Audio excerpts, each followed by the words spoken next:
नमस्कार, जय हिंद दोस्तों। आपका अपने YouTube चैनल मिशन बीपीएससी में बहुत बहुत स्वागत है। दोस्तों, जैसा कि आप लोगों को पता होगा, बिहार एसआई के लिए 1799 पोस्ट पर न्यू वैकेंसी आई है। इसी के तहत एडुटेरिया के द्वारा जो खाकी सीरीज 3.0 लॉन्च किया गया है, test series Bihar SI test series, उसी का टेस्ट नंबर 3 का डिस्कशन आज के सेशन में करवाने वाले। इससे पहले 2 टेस्ट का डिस्कशन हो चुका है, साथ ही साथ उसका पीडीएफ भी प्रोवाइड करवा दिया गया है आप लोगों को। अगर आप लोगों को पीडीएफ चाहिए उसका, तो आप हमारे टेलीग्राम लिंक से जुड़ सकते हैं। टेलीग्राम का लिंक जो है वो इस वीडियो के डिस्क्रिप्शन में है, वहाँ से जाके आप टेलीग्राम ज्वाइन कर ले, आपको पीडीएफ प्रोवाइड करवा दिया जाएगा। तो चलिए आज का सेशन स्टार्ट करते हैं। एडुटेरिया के द्वारा khaki series 3.0 Bihar SI test series number 3। आते हैं क्वेश्चन नंबर 1 पे। पूछ रहा है, वरुण 2025 के 23वें संस्करण नौसैनिक अभ्यास किन 2 देशों के बीच हुआ है? भारत और जर्मनी, भारत और रूस, भारत और फ्रांस, भारत और अमेरिका। तो वरुण 2025 का 23वां संस्करण जो है वो नौसैनिक अभ्यास किन 2 देशों के बीच हुआ है? तो इसका राइट आंसर है ऑप्शन नंबर सी, जो है वो भारत और फ्रांस के बीच हुआ है। भारत और फ्रांस के बीच द्विपक्षीय नौसेना अभ्यास वरुण 2025 का आयोजन 19 से 22 मार्च 2025 तक किया गया था।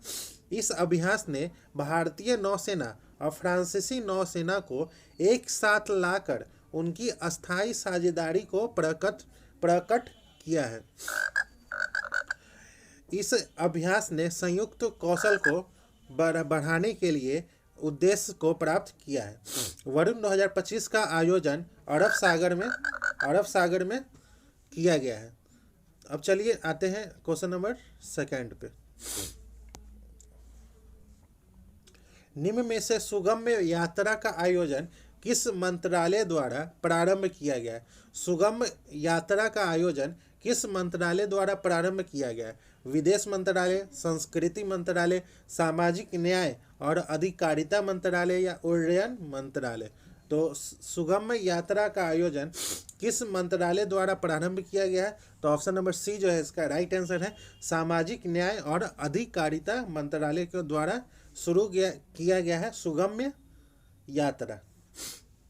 अंतर्राष्ट्रीय व्हीलचेयर दिवस 2025 के अवसर पर दिव्यांग जन सशक्तिकरण विभाग, केंद्रीय सामाजिक न्याय और अधिकारिता मंत्रालय तथा दिव्यांग व्यक्तियों के लिए मुख्य आयुक्त के कार्यालय द्वारा नई दिल्ली के राजीव चौक मेट्रो स्टेशन पर सुगम्य यात्रा का आयोजन किया गया था। अब चलते हैं क्वेश्चन नंबर 3 पे। ऑनलाइन डेटाबेस आधारित नया क्रेडिट मूल्यांकन मॉडल के संदर्भ में निम्न कथनों पर विचार करना है। पहला, यह मॉडल सूक्ष्म, लघु और मध्यम उद्यम एमएसएमई के लिए है। केंद्रीय बजट 2023-24 में इसकी घोषणा की गई है। नीचे दिए गए कूट का उपयोग करके इसका सही उत्तर का चयन करना है। तो इसका राइट आंसर है, कौन सा है? तो इसका राइट आंसर है ऑप्शन नंबर सी, जो है वो केवल दूसरा। ऑनलाइन डेटाबेस आधारित नया क्रेडिट मूल्यांकन मॉडल के संदर्भ में कौन सा कथन सही है? तो इसका राइट आंसर है ऑप्शन नंबर 2, जो है वो सही है। अब चलते हैं क्वेश्चन नंबर 4 पे। प्रधानमंत्री विरासत का संवर्धन पीएम विकास योजना में कौन से घटक जो है वो शामिल नहीं है? कौन से घटक शामिल नहीं है? शिक्षा सहायता, महिला नेतृत्व और उद्यमिता, संस्कृति उन्नयन, कौशल एवं प्रशिक्षण घटक, इनमें से कौन सा शामिल नहीं है? तो ऑप्शन नंबर ए जो है वो केवल तीसरा जो है वो शामिल नहीं है। पीएम विकास योजना में निम्नलिखित घटक जो है वो शामिल है: कौशल एवं प्रशिक्षण घटक, महिला नेतृत्व और उद्यमिता घटक, शिक्षा सहायता घटक स्कूल छोड़ने वालों के लिए। इसके अलावा इस योजना का लक्ष्य लाभार्थियों के लिए ऋण और बाजार संपर्क को बढ़ावा देना है। अब चलते हैं क्वेश्चन नंबर 5 पे। निक्षय निक्षय मित्र पहल और निक्षय पोर्टल का संबंध किससे के उन्मूलन से है? टीबी से, मलेरिया से, फाइलेरिया से या एड्स से? तो इसका right answer option number A जो है वो टीबी से। अब चलते हैं क्वेश्चन नंबर 6 पे। निम्नलिखित कथनों पर विचार करना है और सही कथन चुनना है। पहला, मोबाइल वर्ल्ड कांग्रेस 2025 में भारत का प्रतिनिधित्व प्रधानमंत्री मोदी ने किया है। इस समारोह के दौरान भारत पवेलियन का उद्घाटन भी किया गया है। इसका आयोजन स्पेन के बार्सिलोना में किया गया है। तो इसमें से कौन सा कथन सही है? तो ऑप्शन नंबर ए जो है वो केवल दूसरा और तीसरा कथन सही है। अब चलते हैं क्वेश्चन नंबर 7 पे। डिजिटल परिवर्तन पुरस्कार 2025 किस बैंक ने जीता है? एक्सिस बैंक, आरबीआई, एचडीएफसी या एसबीआई? तो डिजिटल परिवर्तन पुरस्कार जो है वो 2025 किस बैंक ने जीता है? एक्सिस बैंक, एचडीएफसी, आरबीआई या एसबीआई? तो इसका राइट आंसर है ऑप्शन नंबर सी जो है वो आरबीआई ने जीता है। अब चलते हैं क्वेश्चन नंबर 8 पे। परमाणु ऊर्जा मिशन के बारे में सही कथन चुनना है। पहला, बजट 2025 में घोषित परमाणु ऊर्जा मिशन में 2047 तक 1000 गीगावाट परमाणु ऊर्जा की तैनाती की परिकल्पना की गई है, जो 2070 तक नेट जीरो के लिए आवश्यक है। इस मिशन के अंतर्गत वर्ष 2033 तक 5 SMR की तैनाती के लिए बजट 2025 में 20,000 करोड़ रुपए की राशि आवंटित की गई है। तो इसमें से कौन सा सही कथन है? तो ऑप्शन नंबर सी जो है वो पहला और दूसरा दोनों सही कथन है। अब चलते हैं क्वेश्चन नंबर 9। परियोजना परी का संबंध किस मंत्रालय से है? परियोजना परी का संबंध कौन से मंत्रालय से है? महिला एवं बाल विकास मंत्रालय, गृह मंत्रालय, संस्कृति मंत्रालय या पर्यटन मंत्रालय? तो परियोजना परी का संबंध किस मंत्रालय से है? तो ऑप्शन नंबर सी जो है वो संस्कृति मंत्रालय से। परियोजना के लिए संस्कृति मंत्रालय का लक्ष्य दिल्ली के सार्वजनिक स्थानों को जीवंत कलात्मक स्थलों में बदलने की परियोजना का लाभ उठाते हुए भारत के विविध क्षेत्रीय कला रूपों को अंतर्राष्ट्रीय स्तर तक बढ़ावा देना है। अब चलते हैं क्वेश्चन नंबर 8 पे। निम्नलिखित कथनों पर विचार करना है और सही कथन चुनना है। विश्व क्षय रोग दिवस हर साल 24 मार्च को मनाया जाता है। इस वर्ष की थीम जो है वो है हम टीवी को खत्म कर सकते हैं। भारत में 1982 से विश्व क्षय दिवस जो है वो मनाया जाता है। सभी कथन सही है। तो इसका राइट आंसर है ऑप्शन नंबर डी जो है वो सभी कथन सही है। अब चलते हैं क्वेश्चन नंबर 11 पे। हाल ही में प्रधानमंत्री मोदी को commander of the order of the star and की ऑफ द इंडियन ओशन से किस देश ने सम्मानित किया है? भूटान, सिंगापुर, मॉरिशस या बांग्लादेश? तो कौन से देश ने सम्मानित किया है? तो ऑप्शन नंबर बी जो है वो मॉरिशस ने सम्मानित किया है। अब चलते हैं क्वेश्चन नंबर 12 पे। भारत द्वारा आरंभ ऑपरेशन ब्रह्मा का संबंध किससे है? ऑपरेशन ब्रह्मा का संबंध जो है वो किससे है? थाईलैंड में आए भूकंप पीड़ितों की सहायता से, म्यांमार में आए भूकंप पीड़ितों की सहायता से, नेपाल में आए भूकंप पीड़ितों की सहायता से या उपरोक्त में सभी? तो ऑपरेशन ब्रह्मा का संबंध जो है वो किससे है? तो म्यांमार में आए भूकंप पीड़ितों की सहायता से है। ऑप्शन नंबर बी जो है इसका राइट आंसर है। अब चलते हैं क्वेश्चन नंबर 13। हाल ही में किस राष्ट्रीय पार्क को 58वां बाघ अभ्यारण्य घोषित किया गया है? इंद्रावती, माधव, चित्रकूट, बांधवगढ़? तो कौन सा है? तो ऑप्शन नंबर सी जो है वो माधव राष्ट्रीय पार्क को 58वां बाघ अभ्यारण्य घोषित किया गया है। अब चलते हैं क्वेश्चन नंबर 14। निम्नलिखित में से पर्यावरण 2025 तक पर 2 दिवसीय राष्ट्रीय सम्मेलन का आयोजन कहाँ किया गया है? कोलकाता में, गुवाहाटी में, दिल्ली में या जयपुर में? तो पर्यावरण 2025 पर 2 दिवसीय राष्ट्रीय सम्मेलन का आयोजन जो है वो दिल्ली में किया गया। ऑप्शन इसका राइट आंसर है ऑप्शन नंबर बी जो है इसका राइट आंसर है। अब चलते हैं क्वेश्चन नंबर 15। हाल ही में अखबारों में चर्चा में रहा समर्थ नामक प्रोग्राम का संबंध किससे है? शिक्षा के क्षेत्र में हर हाल में बच्चों के न्यूनतम शिक्षा को हासिल करना, दूरसंचार और आईसीटी क्षेत्रों में नवाचार को बढ़ावा देना, स्वास्थ्य क्षेत्र में रोबोटिक प्रोग्राम को पूरी तरह लागू करना, उपरोक्त में से कोई नहीं। तो इसका राइट आंसर है उपरोक्त में से कोई नहीं। तो इसका राइट आंसर है ऑप्शन नंबर बी जो है वो दूरसंचार और आईसीटी क्षेत्रों में नवाचार को बढ़ावा देना। अब चलते हैं क्वेश्चन नंबर 16।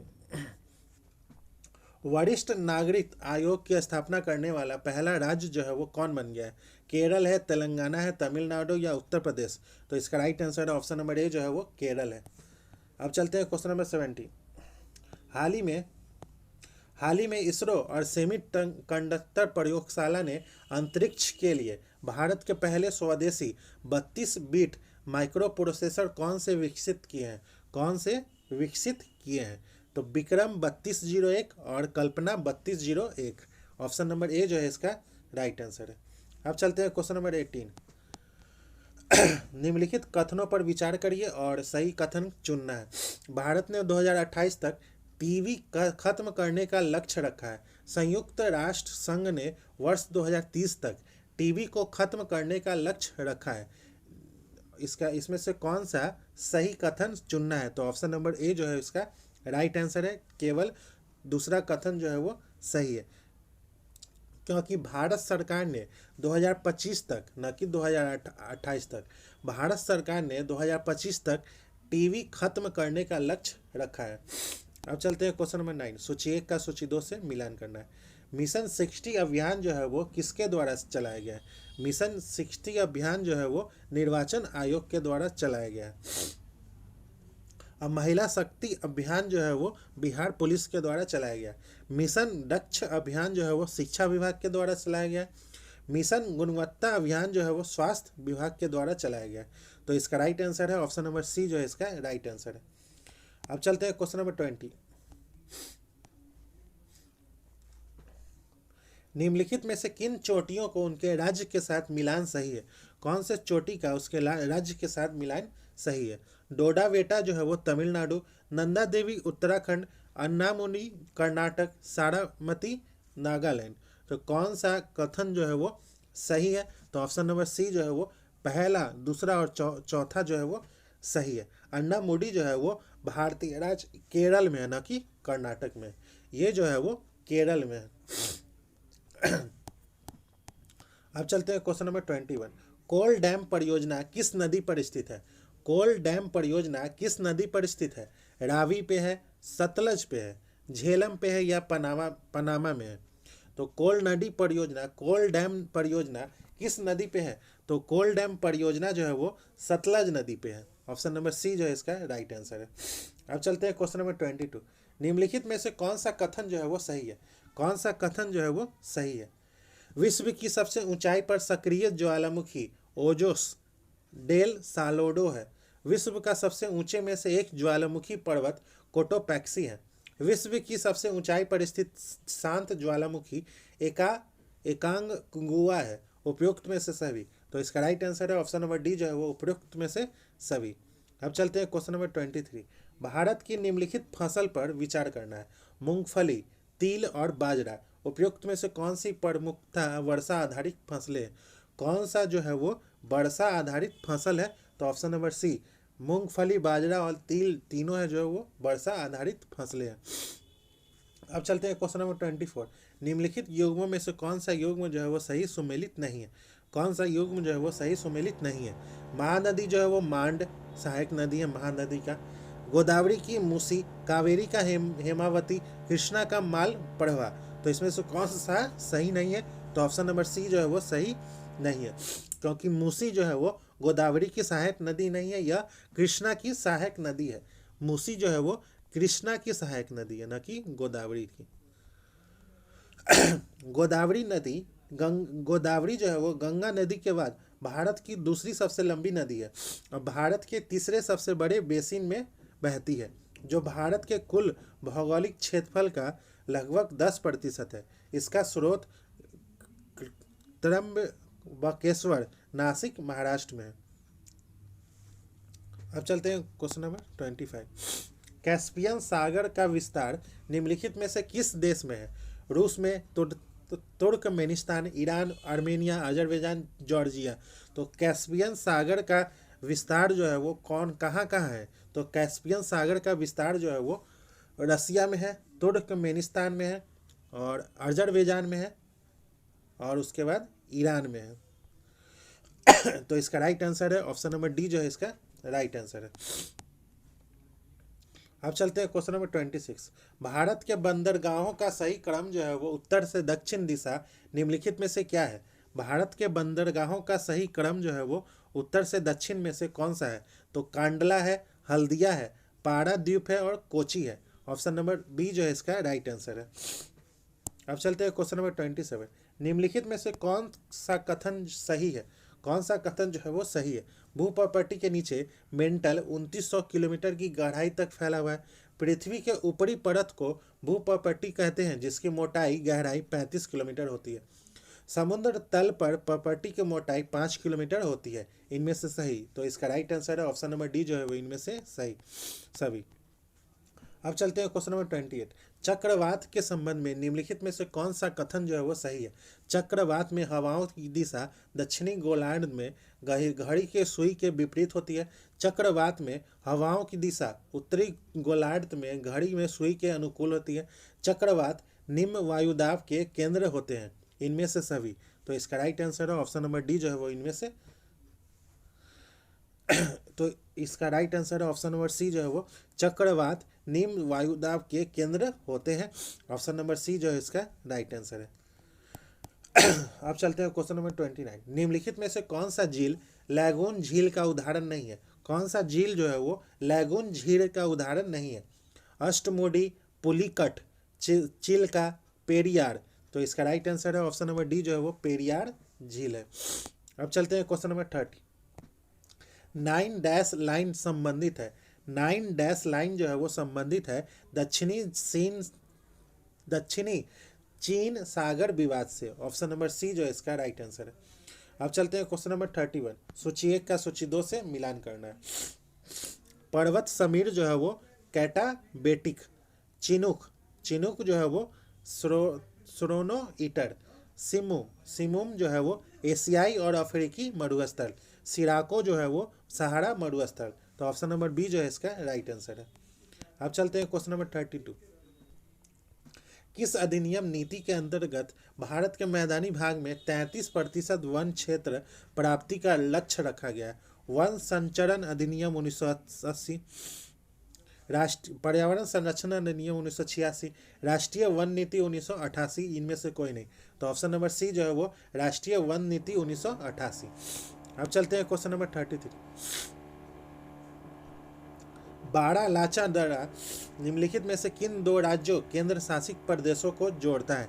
हिमाचल प्रदेश और उत्तराखंड, उत्तराखंड और लद्दाख, पंजाब और हिमाचल प्रदेश, हिमाचल प्रदेश और लद्दाख। तो ऑप्शन नंबर डी जो है वो हिमाचल प्रदेश और लद्दाख होगा। अब चलते हैं क्वेश्चन नंबर 34। झारखंड के साथ सीमा बनाने वाले बिहार के जिलों के वर्तमान समूह की पहचान करना है। तो इसका right answer option number C जो है वो रोहतास, गया और कटिहार। अब चलते हैं क्वेश्चन नंबर 35। किसी राज्य में विधान परिषद का गठन एवं उसकी समाप्ति की जा सकती है।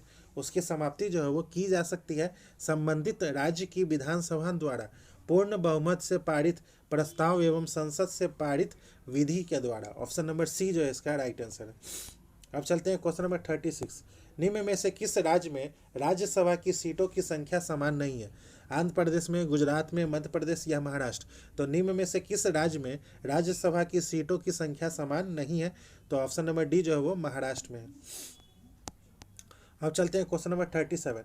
किस अधिनियम के अंतर्गत केंद्रीय बजट को राज्य बजट से अलग किया जा सकता है? कौन से अधिनियम? तो भारत शासन अधिनियम 1919। ऑप्शन नंबर बी जो है इसका राइट आंसर है। अब चलते हैं क्वेश्चन नंबर 38। भारतीय संविधान के किस अनुच्छेद के अंतर्गत अंतर्राष्ट्रीय समझौते को प्रभावी बनाने हेतु संसद जो है वो राज्य सूची के विषय पर कानून बना सकती है? अनुच्छेद 256, अनुच्छेद 250, अनुच्छेद 253, अनुच्छेद 249। तो इसमें से कौन सा है अनुच्छेद 253, ऑप्शन नंबर बी जो है इसका राइट आंसर है। अब चलते हैं क्वेश्चन नंबर 39। यदि जिला पंचायत का अध्यक्ष निलंबित हो जाए, यदि जिला पंचायत का अध्यक्ष जो है वो निलंबित हो जाए तो सभी सदस्य स्थानापन्न अध्यक्ष का निर्वाचन करेंगे। ऑप्शन नंबर बी जो है इसका राइट आंसर है। अब चलते हैं क्वेश्चन नंबर 40। किसी भी राजनीतिक दल को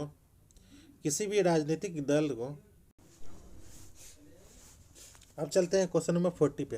किसी भी राजनीतिक दल को राष्ट्रीय दल का दर्जा प्राप्त करने हेतु कौन सी शर्त जो है वो नहीं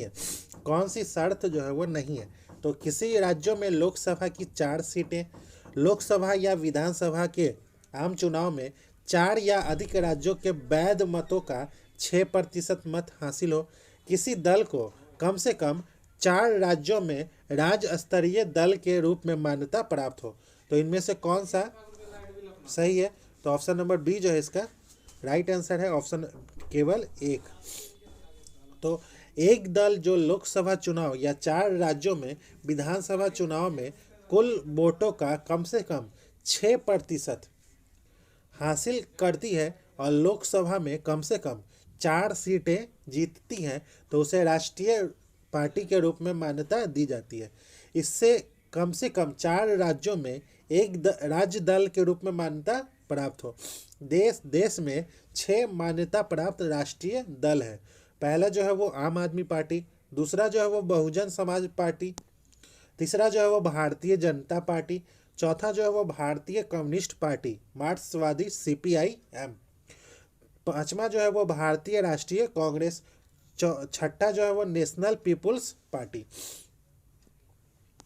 अब चलते हैं क्वेश्चन नंबर 41। निम्न में से कौन सा एक मौलिक कर्तव्य जो है वो नहीं है? कौन सा एक मौलिक कर्तव्य नहीं है? तो धर्म निरपेक्षता का पालन करना, देश की एकता की रक्षा करना, सार्वजनिक संपत्ति को सुरक्षित रखना, संविधान का पालन करना। कौन सा एक मौलिक कर्तव्य जो है वो नहीं है? मौलिक कर्तव्य नहीं है, तो ऑप्शन नंबर ए जो है वो धर्म निरपेक्षता का पालन करना जो है वो मौलिक कर्तव्य नहीं है। अब चलते हैं क्वेश्चन नंबर 42। निम्नलिखित में से कौन सी भारत में एक संवैधानिक संस्था है? निर्वाचन आयोग, राष्ट्रीय पिछड़ा वर्ग आयोग, राष्ट्रीय मानव अधिकार आयोग। उपयुक्त में से कौन से कथन जो है वो सही है? तो ऑप्शन नंबर ए जो है वो केवल पहला और दूसरा जो है वो सही है। अब चलते हैं क्वेश्चन नंबर 43। कितने भारतीय राष्ट्रपति का निधन उनके कार्यकाल के दौरान हुआ है? कितने भारतीय राष्ट्रपति का निधन उनके कार्यकाल के दौरान हुआ है? तो ऑप्शन नंबर सी जो है वो केवल 2। भारत में 2 राष्ट्रपतियों का निधन उनके कार्यकाल के दौरान हुआ है, डॉक्टर जाकिर हुसैन और फखरुद्दीन अली अहमद। डॉक्टर जाकिर हुसैन भारत के 3रे राष्ट्रपति थे और फखरुद्दीन अली अहमद भारत के 5वें राष्ट्रपति थे। अब चलते हैं क्वेश्चन नंबर 44। निम्नलिखित में से सही कालाक्रम की पहचान करना है। पहला, केशवानंद भारती बनाम केरल राज्य का मुकदमा। दूसरा जो है वो मिनर्वा मिल्स लिमिटेड और अन्य बनाम भारत की केंद्र सरकार का मुकदमा। गोलखनाथ और अन्य बनाम पंजाब राज्य का मुकदमा। मेनका गांधी बनाम भारत की केंद्र सरकार का मुकदमा। नीचे दिए गए विकल्पों में सही उत्तर का चयन करना है, तो इसका राइट आंसर है ऑप्शन नंबर सी जो है वो केशवानंदन भारती बनाम केरल राज्य जो है वो 1973। मिनर्वा मिल्स का जो है वो 1980। गोलकनाथ का जो है वो 1967। मेनका गांधी जो है वो 1978। अब चलते हैं क्वेश्चन नंबर 45। निम्नलिखित में से कौन प्रेम शब्द का पर्यायवाची नहीं है? प्रेम शब्द का पर्यायवाची नहीं है, तो ऑप्शन नंबर डी जो है वो घृणा। वेदोत शब्द का संधि विच्छेद जो है वो वेद प्लस उत। अब चलते हैं क्वेश्चन नंबर 47। निम्न में से किसे आधुनिक भारत का प्रथम राष्ट्रवादी कवि माना जाता है? किससे माना जाता है? तो Henry Derozio, option number C जो है इसका राइट आंसर है। अब चलते हैं क्वेश्चन नंबर 748 का, ऑप्शन नंबर ए जो है इसका राइट आंसर है। क्वेश्चन नंबर 49 का ऑप्शन नंबर बी जो है इसका राइट आंसर है। क्वेश्चन नंबर 50 का ऑप्शन नंबर ए जो है इसका राइट आंसर है। Question number